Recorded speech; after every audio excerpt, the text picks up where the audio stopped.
আমাক বুজাই কচোন এইটো হ'ল এইটো অভাৰটপ হয় নেকি ইয়াতে যোৱাবাৰ হৈছিল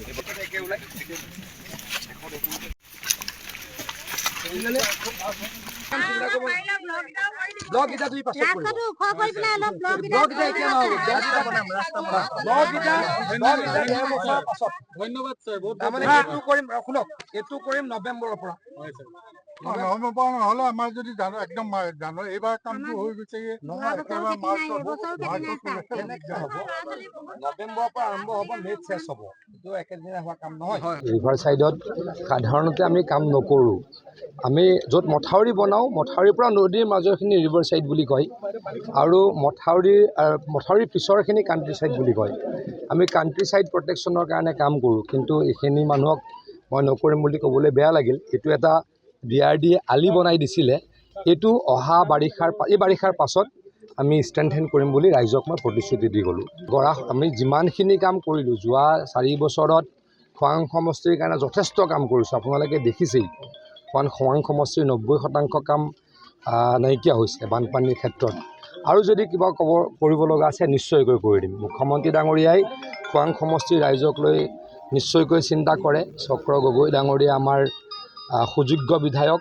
গতিকে তেখেতে আমাক সদায় কৈয়ে থাকে এইটোৰ কাৰণে মুখ্যমন্ত্ৰী ডাঙৰীয়াক হোৱাটছআপ দিছিলে মোকো দিছিল মই আহি লগ পাই গ'লোঁ ৰাতিপুৱা মুখ্যমন্ত্ৰী ডাঙৰীয়াক ক'লোঁ মোক চক্ৰ গগৈ ডাঙৰীয়াক সুধিলে যে তুমি যে হোৱাটছআপ দিছিলা সেইটো মথাউৰিয়েনে তেতিয়া চক্ৰ গগৈ ডাঙৰীয়াই ক'লে সেইটোৱেই গতিকে খোৱাং সমষ্টিৰ প্ৰত্যেকটো খবৰ মুখ্যমন্ত্ৰী ডাঙৰীয়াই ৰাখে আমি ৰাখোঁ গতিকে যিখিনি পৰৱৰ্তী সময়ত কৰিব লগা আছে সেইখিনিও কৰিম বুলি ৰাইজক প্ৰতিশ্ৰুতি দিছোঁ আমাক বুজাই কচোন এইটো হ'ল এইটো অভাৰটপ হয় নেকি ইয়াতে যোৱাবাৰ হৈছিল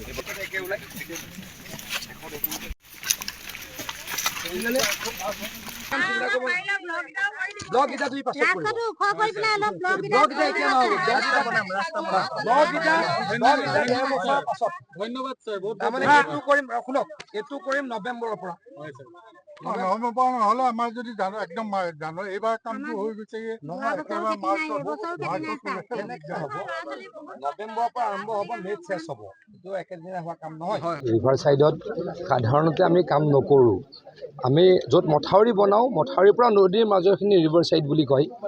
আৰু মথাউৰিৰ পিছৰখিনি কাণ্ট্ৰি ছাইড বুলি কয় আমি কাণ্ট্ৰি ছাইড প্ৰটেকশ্যনৰ কাৰণে কাম কৰোঁ কিন্তু এইখিনি মানুহক মই নকৰিম বুলি ক'বলৈ বেয়া লাগিল এইটো এটা DRDয়ে আলি বনাই দিছিলে এইটো অহা বাৰিষাৰ পাছত আমি ষ্ট্ৰেংথেন কৰিম বুলি ৰাইজক মই প্ৰতিশ্ৰুতি দি গ'লোঁ আমি যিমানখিনি কাম কৰিলোঁ যোৱা 4 বছৰত খোৱাং সমষ্টিৰ কাৰণে যথেষ্ট কাম কৰিছোঁ আপোনালোকে দেখিছেই খোৱাং সমষ্টিৰ 90% কাম নাইকিয়া হৈছে বানপানীৰ ক্ষেত্ৰত আৰু যদি কিবা কৰিব লগা আছে নিশ্চয়কৈ কৰি দিম মুখ্যমন্ত্ৰী ডাঙৰীয়াই খোৱাং সমষ্টিৰ ৰাইজক লৈ নিশ্চয়কৈ চিন্তা কৰে চক্ৰ গগৈ ডাঙৰীয়া আমাৰ সুযোগ্য বিধায়ক গতিকে তেখেতে আমাক সদায় কৈয়ে থাকে এইটোৰ কাৰণে মুখ্যমন্ত্ৰী ডাঙৰীয়াক হোৱাটছআপ দিছিলে মোকো দিছিল মই আহি লগ পাই গ'লোঁ ৰাতিপুৱা মুখ্যমন্ত্ৰী ডাঙৰীয়াক ক'লোঁ মোক চক্ৰ গগৈ ডাঙৰীয়াক সুধিলে যে তুমি যে হোৱাটছআপ দিছিলা সেইটো মথাউৰিয়েনে তেতিয়া চক্ৰ গগৈ ডাঙৰীয়াই ক'লে সেইটোৱেই গতিকে খোৱাং সমষ্টিৰ প্ৰত্যেকটো খবৰ মুখ্যমন্ত্ৰী ডাঙৰীয়াই ৰাখে আমি ৰাখোঁ গতিকে যিখিনি পৰৱৰ্তী সময়ত কৰিব লগা আছে সেইখিনিও কৰিম বুলি ৰাইজক প্ৰতিশ্ৰুতি দিছোঁ